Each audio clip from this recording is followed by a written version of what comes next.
Bun găsit sau regăsit, depinde dacă ne-am văzut și ieri la Festivalul Digital Predau Viitor. Bine ați venit la sesiunea Cetățenie Digitală, perspective de la Consiliul Europei, în cadrul Festivalului Digital Predau Viitor 2024. Suntem în ziua de cetățenie digitală, o temă pe care am adus-o în festival încă de la prima ediție, pentru că noi, la Asociația TechSoup, credem tare mult în rolul culturii democratice, atât în offline cât și în online, și cum noi servim profesorii, implicit credem și în rolul oricărui profesor de a crea, cum spunem noi, viitorul civic digital la școală. Căci noi așa ne dorim cu toții cetățeni implicați, activi și responsabili. Consiliul Europei este organismul instrumental în dezvoltarea conceptelor legate de educația pentru cultură democratică și cetățenie digitală, de care vorbim cu toții astăzi. De ce sunt ele considerate critice și cum au fost construite, aflăm de la reprezentanți ai Consiliului Europei într-o discuție organizată ca parte a proiectului Incubatorul Civic Digital, susținută de Fundación Botnar. Sesiunea de astăzi se va desfășura în limba engleză și nu va avea traducere pe live, însă varianta pe care o vom încărca în platformă va avea subtitrare. Aveți răbdare cu noi, cel mai probabil în câteva zile va fi urcată în curs. Voi face acum transferul către engleză pentru a-i pofti pe scenă pe invitații sesiunii. Înainte de asta aș vrea doar să vă spun că puteți adresa întrebări în română sau engleză în comentarii și noi ne vom ocupa să ajungă la invitații noștri. So I will now switch to English to welcome our distinguished guests. So welcome and thank you for taking the time to join the Digital Festival, Mr. Ahmed Murat Kilic, Head of the Digital Transformation Unit, and Mr. Pierre Varasi, Project Officer, both at the Education Department of the Council of Europe. We are so grateful for having you here and looking forward to your presentation. And I also want to welcome Călin Rus, Director of Intercultural Institute Timișoara, for facilitating this session. So Călin and distinguished guests, I will hand over the virtual stage to you and come back at the end. Thank you very much, Adela, and thank you to our colleagues from the Council of Europe for the participation in this session. You all know, both you and many teachers in Romania, that the Intercultural Institute of Timișoara has been promoting the work of the Council of Europe for many years in Romania, including a lot focused on the reference framework of competencies for democratic culture. And since September last year, we initiated this work in cooperation with colleagues from TechSoup Association and in cooperation with another Romanian organization, the Școala de Valori, focusing on the development of digital citizenship education in the framework of this concept project that we call the Civic Digital Incubator. And in this context, it is very important for us, for the teachers that we work with, to hear what is going on at the European level, to know more about the latest updates in the work of the Council of Europe. And I will invite you first to make a presentation about how the Council of Europe sees this idea, this concept of digital citizenship education, also in connection with the concept of democratic culture, and then also to speak about this very important initiative that we intend to strongly support to promote the European Year of Digital Citizenship Education next year. And we will also pass the questions from the audience, and we hope to hear from you your feedback and input. So first, I would like to invite Ahmed Murat Kilic to say a few words about the perspective of the Council of Europe on digital citizenship education. Thank you very much, Călin. Thank you, Adela, for the introduction. Distinguished educators It's a great pleasure to have the opportunity to address you today. And as far as I understood, Adele already mentioned about the Council of Europe and then our work, and Colin just mentioned that the Institute has been already promoting for a long time, actually, since 2013, I believe, the competencies for democratic culture, citizenship education, or intercultural education, the concept of Council of Europe. As Colin mentioned, I will just walk you through the concept of digital citizenship education, why we introduced that concept, what has happened since it was launched, and then I will hand over to my colleague Pierre to talk about an exciting upcoming activity, the European Year of Digital Citizenship Education. So let me share my screen. Slides, or maybe I share. No, not this one. Slides. Your computer. No, excuse me. I think that is share the screen. Window. Okay. There must, no, not this one. I'm sorry. Okay. So, you see, after 4 years of the pandemic and what we learned from the from digital, still we have the difficulty. Okay, maybe. Yeah. Could you please confirm that you see my screen? Yeah, it's okay. Yes, and now it's in presentation mode. So yeah, Okay, we are super. Maybe, yeah. So, okay. So my name is Ahmet Murat Kılıç. Again, I've been in charge of digital citizenship education project since I arrived back in 2017 in Strasbourg. But the work of the Council of Europe has already started in 2016. So basically, why we need digital citizenship education? As we all would agree that digital environment and digital technologies, they offer unprecedented opportunities for us to learn, create, socialize, actively participate in, online societies, or, to initiate some movements, even on social media or digital environment. You may remember the famous Arab Spring started with a Twitter post and then, grow into societal movements in the physical world. So it started in the digital world and moved to physical world. So, but there are also new challenges to human rights, democracy, safety, well-being, etc. And then it is important to understand the impact of digital technology and all this digital participation or digital environment on our lives, on every sphere of our lives. And you see, we conducted a survey back in 2020 with parents across Europe. And you see from the word cloud the issues that we identified, or the parents identified: privacy, fake news, screen time, hate speech, bullying, and many others. And a recent OECD survey among OECD member states shows, the most important challenges like cyberbullying. Bullying has been always a problem already in the past in the school buildings, but now it's beyond the school walls. It's in the cyberspace, cyberbullying, or digital inequalities in access tools, and inequalities in digital skills. So having already or being aware of these challenges back in 2016, the Council of Europe has introduced, or the Steering Committee for Education decided to launch a new project, which I will come shortly. And this is an extract from our famous Digital Citizenship Education Handbook.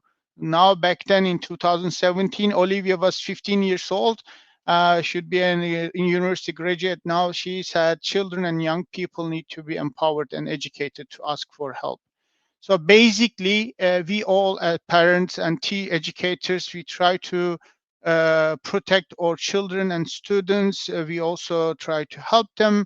But there are moments and in the physical or digital world that they are alone and they have to cope with it. They have to tackle the problems, or they have to know how to take benefit of what is available to them. And with a kind of this critical thinking and all the competencies, they should be benefiting from this digital evolution. Let's put it that way. So, and again, digital citizenship education empowers citizens to overcome the challenges. When I say empower, it is being used very commonly in every context, or especially in the education context. But why we say empowerment? Because digital citizenship concepts across globe, and there are some other concepts, they are focusing mainly on online safety and security. Again, we have, to some extent, we can protect our children and students, but when they spend time online, then they are not with us. We will not be with them, not all the time, and they have to know what to do. They have to be competent citizens, digital citizens, again, to tackle or overcome those challenges. So DC helps citizens or learners of all ages. It's not limited to only school students, but also adults and senior citizens use digital technology effectively and cooperate meaningfully both on and offline, appreciate other cultures, and engage positively and responsibly with digital technologies, and participate actively in the digital environment, and carefully manage their own private information, so digital footprints, their e-presence, and continue learning throughout life. So it's our concept has a lifelong learning dimension also, considering the digital evolution doesn't stop. And when we introduced the DC concept, AI, generative AI, was not present. It was only like 2 years. Now it's in the middle of our lives. So I assume that you are already familiar with the competencies for democratic culture, and Colin mentioned that the Institute has been promoting for a long time. So we believe that if you are empowered with those competencies on top of digital or skills or competencies that are kind of promoted by other organizations. The European Commission has this digital competencies for learners and citizens. They are more like on the technical details, like how to use a computer, how to fact check the information, etc., etc. But it's not enough for us. They should be complemented, or maybe competencies for democratic culture should be complemented by digital competencies to empower learners. So, for example, you should be open-minded to new technologies, to new, and then how the culture evolves with those technologies. And you should have tolerance of ambiguity, as we had to develop this competence during the pandemic. Or, you should develop empathy, and this empathy should be not only your classmates or your family members. When you participate in a digital discussion or forum, you have to have empathy also. Or you need to be very careful before sharing information about your friends, etc., etc.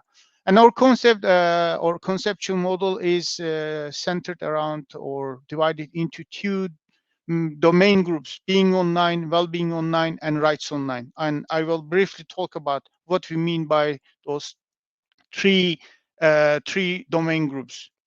So being online includes domains that relate to competencies needed in order to access digital society. This where almost the digital skills, digital literacy, or digital competencies mainly overlap with digital citizenship concept. So in order to be online, first, you need to have access to the digital environment, digital technologies, and this environment should be inclusive of everyone. And then on the other hand, on the learner side, you need to have the necessary skills, like how to use a computer, how to connect, and then, all this, how to use the digital tools. So, there are different stakeholders that have some duties to make this happen on the education management side, they have to provide this access to everyone. On the other hand, they have to also provide this education, the possibility that you learn and develop your digital skills. And inclusion also lies with the people who are participating in the digital environment. They have to have this open-mindedness, again, respect to cultural diversity of people. So we need to do our bit to make this environment a safer and peaceful place, and that everybody feels included. And learning and creativity is more like really being able to use those digital technologies, tools. Now, generative AI, the most popular, but there are tons of them that we, both teachers or learners and educators, can use to foster enhanced learning and creativity. And they are here to support us to develop our creativity, not really to do the thing for us. So, you probably are aware of all the discussions about the generative AI, how it is being used by people. It's not like really replacing reading and asking ChatGPT to summarize something, but rather, even you ask ChatGPT to do that, you have to have still the skills, to check, whether this summary is really what it is, or better that you read and you summarize yourself, get some help if you miss anything through ChatGPT. Media and information literacy has been around for more than 25 years, mainly promoted by UNESCO, and there is a vast amount of resources, information, but it is basically to check the integrity of information we receive, the media also, and then their truthfulness. And when we are sharing, we have to be careful before what we share. I will not go into detail, but we covered this under Being Online group. The second group of domains are under Wellbeing Online, includes domains that relate to competencies needed to engage positively in the digital society and develop a healthy relationship with technology. When it comes to devices and digital things, the first alarm is that parents and teachers, screen time and addiction, online addiction or game addiction, etc. Yes, those are true. We are not ignoring or avoiding those risks. As I mentioned, there are many challenges that digital technology and the environment brings. But the thing is that if we develop, we have ethics, we have empathy, and if we develop, understand ethics of being online, and then the ethical principles that are necessary before using those digital tools, then we have a healthy use of those devices and technologies. So, and then when it comes to, for example, screen time, yes, it is an indicator how much time we spend, but also maybe people by some good reasons spend that much time to do something meaningful. So the time spent is not itself a kind of a single indication of anything. Health and well-being, again, for example, it's not just having a healthy balance between offline and online, but also how we receive is connected to media and information literacy, how we receive information about health issues. During the pandemic, many people read from Google about the COVID, and they tried to find remedies. So you see that there's another dimension that is linked to media and information literacy. Finally, e-presence and communication. As we leave footprints on the sand in a beach, we leave more footprints in the digital environment. And there are tools that to find out about your presence in the digital environment. But again, this is like being aware of the potential consequences of how you behave in the digital environment. We know that many companies or employers, they check your social media accounts if you have any, and normally maybe it shouldn't be the case, but this is important. So we need to have a good trace of e-presence in the digital environment. And then the last group of domains are clustered under rights online. And those are the domains that relate to competences related to the rights and responsibilities of citizens in complex, diverse societies in a digital context. So here, active participation, those of you who are familiar with Council of Europe citizenship concept introduced long time ago in 1990s, that active participation was part of that concept also. Which means that we should not be just passive receivers of information or like followers or any influencers. But if we see something that we don't agree, or something is wrong, or there's a room to contribute to the society, then we should take an action. And also this applies to digital environment. I mentioned briefly about the Arab Spring, and there are other things. I'm not saying this is a good example. It's just, there's a possibility of creating miracles in a sense.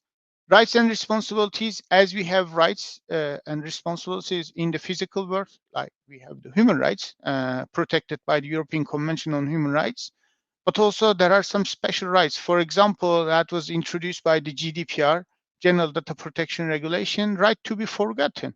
So if you want, you can demand from any social media platform, okay, I want to be forgotten and just delete all my traces. But there comes also responsibilities.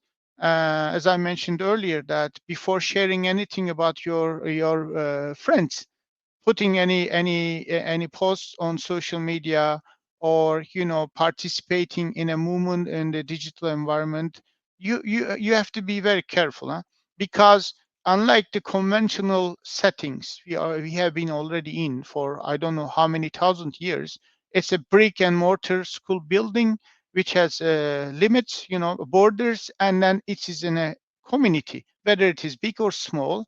But what could happen the most in this community? Now with digital environment, there is no borders. There are no borders.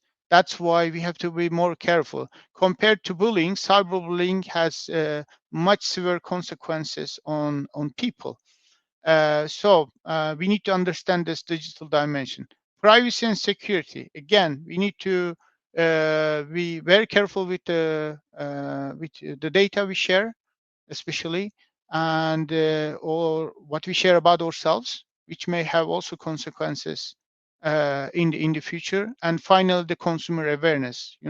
We all are consumers on the digital environment because we buy. We shop online, and but there is more likelihood that we can be tricked by some people.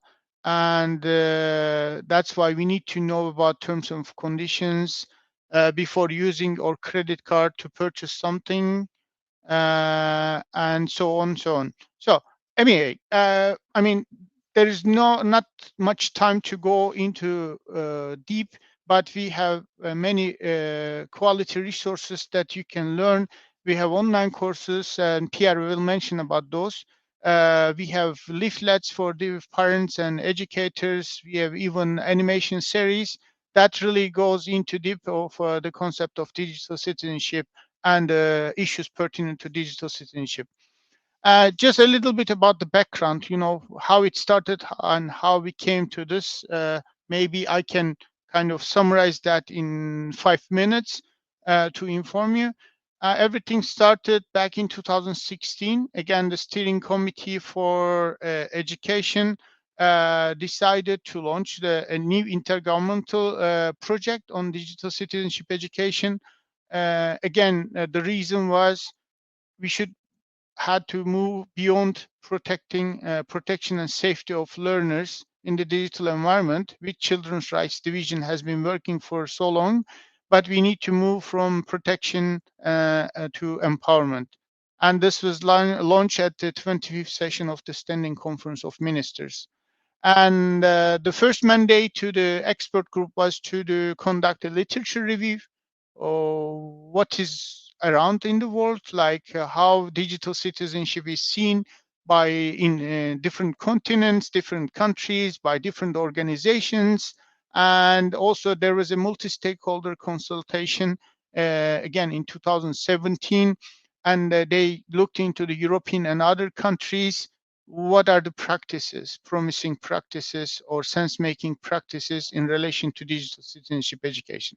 And based on the findings of this two preparatory work, our expert group developed a conceptual model, which I briefly tried to explain to you back in September 2017 in a working conference, which was a very productive conference. We got a lot of ideas from different stakeholders, including educators, even there were students, academia, etc. And since then, we tried to build our work based on the recommendations that were developed in that conference. Later, also, we consulted parents and other stakeholders, and we gradually, modified our work. In April 2019, sorry for the typo, we launched a network. We call them DC promoters. Those are the educationalists coming from our member states, not necessarily from a Ministry of Education, but they were nominated by ministers of education. And our first meeting was kind of a training to introduce the concept to them. And then as a result, we also developed a trainer's pack for trainers. And then those promoters, their main mandate is to first to support our work or intergovernmental work, to inform our policy work. On the other hand, to develop and promote digital citizenship education in their respective countries. If I remember correctly, we had a DC promoter from Romania, from academia. At the moment, we have 28 Council of Member States participating in the network. It's growing. And short after that, in November 2019, thanks to the French presidency of the Committee of Ministers and their ownership of this initiative, there was a recommendation by the Committee of Ministers of the Council of Europe on developing and promoting digital citizenship education. And this was this is a policy instrument. It's not a binding policy instrument, but it aims to influence education policies in member states. And there are 7 provisions that we ask the governments of member states to realize. And now we are kind of conducting a review of the implementation since then. And right a week after the adoption of this recommendation, the French presidency invited ministers of education of all member states to Paris, and the ministers adopted a declaration on citizenship education in the digital era. Again, they mentioned that they subscribe to the Council of Europe's definition and conceptual model, but they also underlined the importance of competences for democratic culture. And since then, we have done a lot. As I mentioned briefly, we develop online training programs, many resources. We even during the pandemic organized DC days and also some other activities. And there are some pilot projects in some member states. At the moment, there is an EU-funded project in Turkey, my home country, on digital citizenship education. But what we realize, and then I finish briefly, what we realize, despite all the efforts since then, there is no a big take-up of digital citizenship education at the policy level. So we raised this issue with the ministers of education last September, and the ministers at their 26th session of standing conference adopted a resolution on the establishment of a European year in 2025. And thanks to them and thanks to the support of the Committee of Ministers, we will be celebrating 2025 as the European Year of Digital Citizenship Education. Now I would like to hand over to my colleague Pierre Varazzi to talk about this year, what's the purpose, and then what we are looking into during next year. And this is an invitation also to you to participate, and to tell us what you plan or what you are doing in relation to digital citizenship education. Pierre, the floor is yours, and then just let me know to move the slides.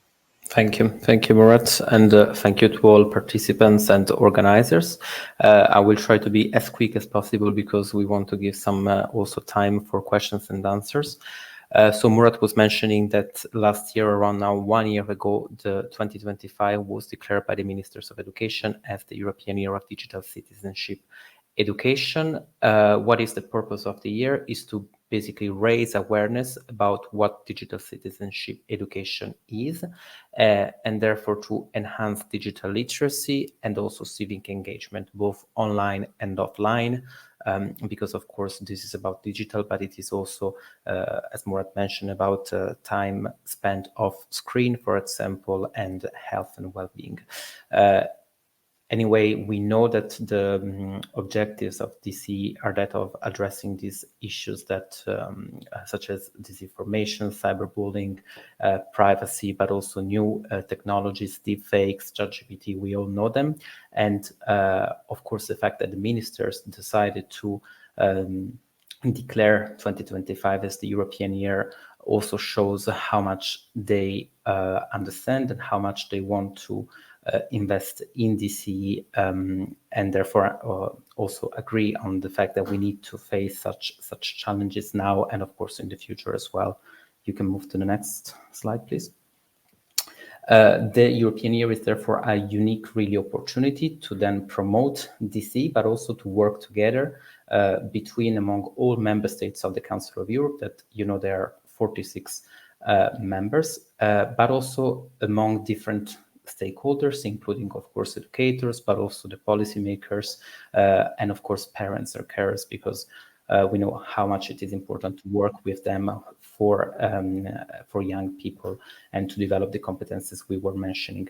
The key objectives of the year are therefore public awareness, but also competences for democratic culture and increasing understanding of what they are and what they mean, promoting DC, but also therefore developing a roadmap for the future. So in 2026, the idea is really to develop some roadmaps and some way forward that will involve what has been learned throughout the year, and then linking our work of the work of the Council of Europe to that of other organizations, to the Sustainable Development Goals, SDG 4 specifically, that relates to education. And as I was mentioning, also working together with the public sector, so that's governments, member states, including in a way the Council of Europe itself, but also private stakeholders, because today in particular with and due to technology, we know also how much the private sector is invested in education, and then the civil sector, meaning civil society in general, and also NGOs.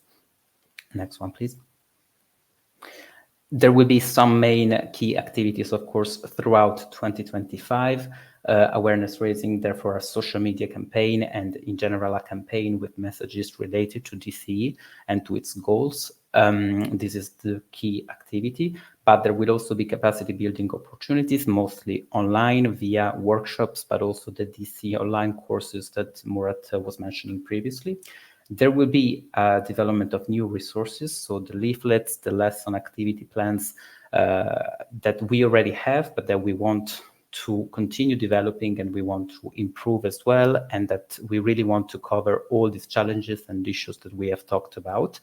And I would really like to mention the last one, which is maybe not as clear. So it's an online repository of such resources, but not only those that we have been developing and that we will develop next year, but also those that are collected. So the practices, the activities, the resources that we will collect throughout the year from all member states, so including Romania, of course, that already tackle DCE issues or have the same objectives and goals. So this is one of the most important activity for next year. Next one, please. These are the target groups. Maybe we can skip this one. There will also be 4 major international conferences that we are now organizing in this preparatory phase in 2024 with some member states. For example, Slovenia has already been confirmed as the closing conference in November 2025, and we are now working to for the other ones, for the initial opening one, as well as 2 more. But we also expect member states to organize national events, national campaigns and initiatives, including for sure national conferences that will tackle, of course, the same issues, but that will have a more local perspective. So we'll also take into consideration local needs and local specificities. And of course, collaboration is the key of for the success of the year. Collaboration, as I mentioned, between the different states and stakeholders. Next, please. We decided to focus on the year as well as the conferences, as well as all the messages for the campaign on these topics, around 10 of them that we think cover the domains that Murat was mentioning before. Of course, the first one is the general understanding to the different target groups, to people, what is digital citizenship and why it is important. And then these topics that will be covered throughout the year, throughout the conferences and all events and activities, cover what we think are the most important issues nowadays. But of course, the European year is also about learning from member states, learning from you, learning from educators. So these can be further developed, and new topics may arise also because of the emerging of new technologies as well. And you can see them in the screen. I think it's not necessary for me to read them all. Next one, please. This is about the timeline for the year. We have already started in this year preparing it via the development of resources, website, fundraising, and of course with preparation work. Whereas 2025, of course, from January till the end of the year will be the moment for the campaign, for the social media one, for the conferences, for the collection of practices that I was mentioning is really important. And in 2026, there will be an evaluation both for the year itself, so how did the year go, but also, as I was saying, it will also be about understanding what DCE needs to become to evolve in all member states to really continue doing its work, which is that of achieving the goals and achieving both the digital competences and the competences for democratic culture. Next one. Yes, I will just mention briefly that you can find online, there is also a specific webpage on the European year with a booklet and some leaflets. And then in this too, you can find a list of all the resources that have been developed in the past years, so since the inception and the beginning of DCE at the Council of Europe.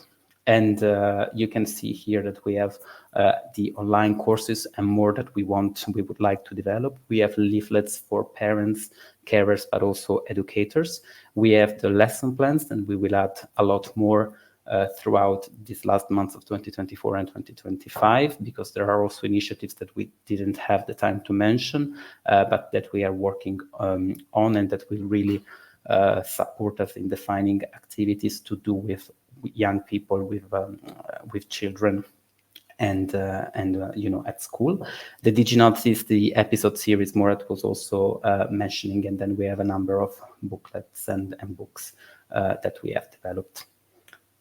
I think there is a next slide that is just a little bit of a recap about the importance of DCE, the goal that is empowering citizens to overcome the challenges we see today, but also to make use of digital technology in a positive way. And we now understand that this importance has been recognized by various stakeholders at different levels. And this is why we think that the European year is the opportunity to work then together and actually concretize and make some advancements in this sense. Thank you very much. Thank you, Murat. Thank you. So I just stop sharing. Yes. I think Thank you. So we have a few minutes to discuss, and we had some very nice comments from the audience already, mentioning that they didn't know about the fact that next year is going to be the European Year of Digital Citizenship Education. They welcome this idea and want to support it. As you mentioned, a lot of the work of the Council of Europe refers to the policy level and the cooperation with the ministries. We also have good wishes for this meeting from the Ministry of Education in Romania. But I also am glad that, as you mentioned, a lot is intended to be done for the teachers. And as our main audience here consists of teachers, I'd like to first pass a question about who do you think should be concerned with promoting digital citizenship education in a school? Should it be the ICT teachers? Should they be the citizenship education teachers, or together, or others? How do you see this from the perspective of the Council of Europe? What responsibilities you see in a school with regards to promoting digital citizenship education? Very good question. If I may answer that, okay? Maybe the answer is classical, the whole school approach. It's just digital citizenship. There's no specific subject suggested for digital citizenship, and we already know citizenship or civic courses across Europe is now really reduced. They're not very much offered anymore in the curricula. But some countries, they spread the topics of citizenship education in different subjects. So being aware of the difficulty and the packed curricula in the member states, we initiated the DC Planner, which is a model curriculum, let's put it that way. And we are in the process of developing a set of learning outcomes that can be used by any teacher, any subject teacher, history teacher, math teacher, or civics teacher, to incorporate DC or a little bit in their school curricula. It's an offer, it's an invitation. Not, of course, we cannot impose. But if you want to achieve something in a school, as Kalin, you know better than me, you need to have the whole school on board, including the school management or like the school principal, as well as the parents. It's not just one teacher, and then the community. Maybe it's a little bit ambitious, but you have to have everyone, and everyone can teach digital citizenship. Great, thank you. And now we are going to start a new school year in Romania in a few days. And if you look at the media, a lot is showing negative aspects of technology in the current context, both related to the society in general and to the school. You see news about only how different authorities are forbidding the use of phones in school, and debates about that. What advice would you have for Romanian teachers at the start of this school year related to this idea of promoting digital citizenship education in the current context? Okay. What they should do or shouldn't do? What do you think? What would be some key ideas based on the Council of Europe work and the documents? To be honest with you, I think the best advice, I cannot tell teachers because they are the professionals. We owe them a great appreciation. But the thing is that it's better to have a clear communication and talk about it, even using this as a kind of topic to kind of develop or to teach about digital citizenship.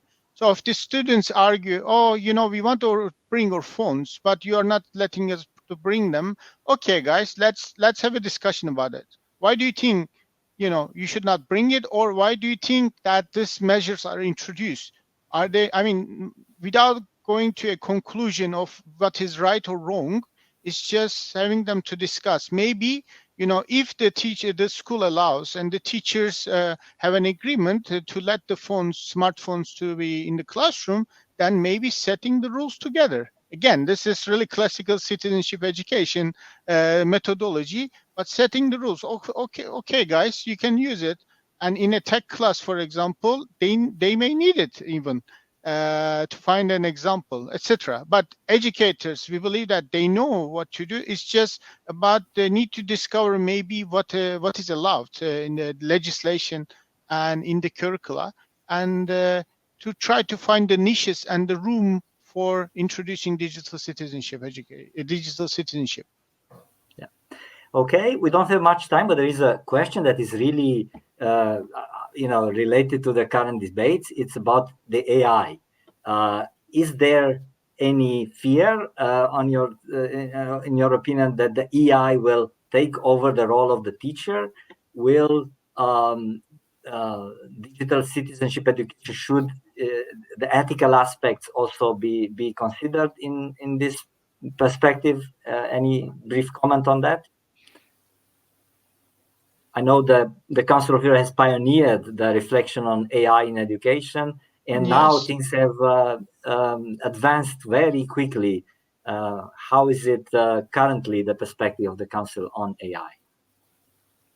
Okay, maybe very briefly, back in this generative AI is really new, actually, new to the public. But back in 2019, when we were drafting the recommendation, we already mentioned about it. We say AI as any other tool.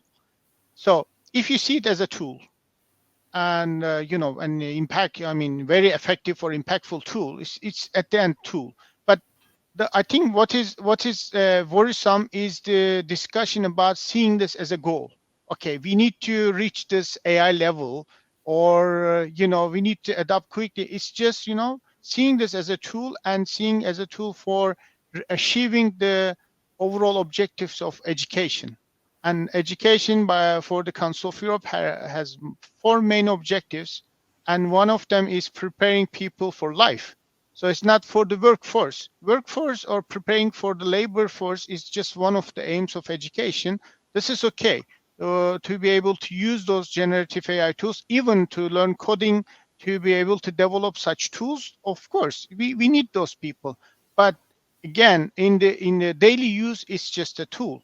And there are other tools, and there will be more tools we don't know yet, which may be more kind of disruptive than generative AI. But our approach, again, is just as long as we critically and responsibly engage, or let's put it also many people say ethically. Now a last question for you, Pierre.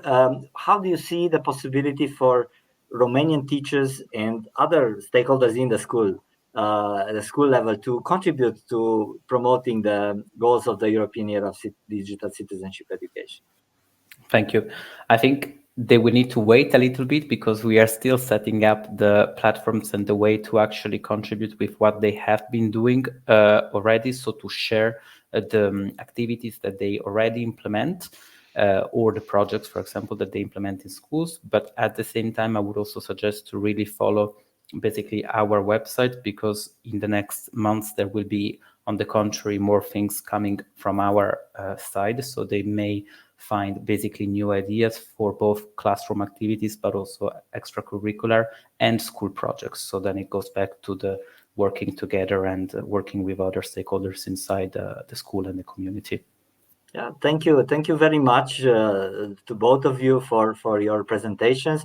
Our digital civic incubator has already started to promote in Romanian some of the resources that the Council has developed, and will continue with the new resources that will be made available in the context of the European year, and also the other aspects of the year that will come up later. Teachers mentioned in the comments that it's good they know now at the start of this school year that next year it's going to be focused on this topic, and they would like to contribute. And will be involved, and we will try to support the passing on of information from the Council of Europe to the teachers, but also the other way around. So thank you. Back to you, Adela. Great. Thank you so much, Mr. Kilic, Mr. Verasti. Thank you, Colleen, for presenting the digital domains and for introducing the fresh news for our audience about the 2025 European Year of Digital Citizenship initiative, and for your insights. Thank you, Colleen, for mentioning the resources from our incubator. Our audience already has the link to the course that will soon start on Passport on Digital Citizenship.